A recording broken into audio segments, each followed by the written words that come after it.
Hello guys, Global Studio here today for your AutoCAD tips and tricks. In this video we are going to learn how to disable the grid options in AutoCAD. As you can see guys here, the grid options are enabled here in this window.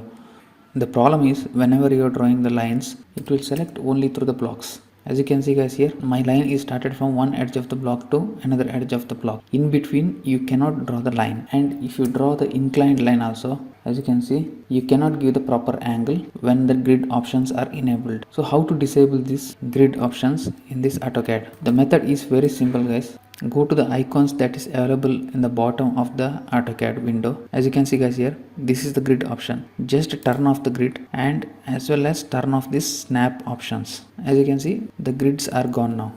Now we can draw the line for any angle. That's all guys for this video. I hope you guys learned this trick properly. Thank you for watching the video once again. Please like and share the video, and also please subscribe to my channel. We will meet again with the new tips and tricks. Thank you. Bye bye.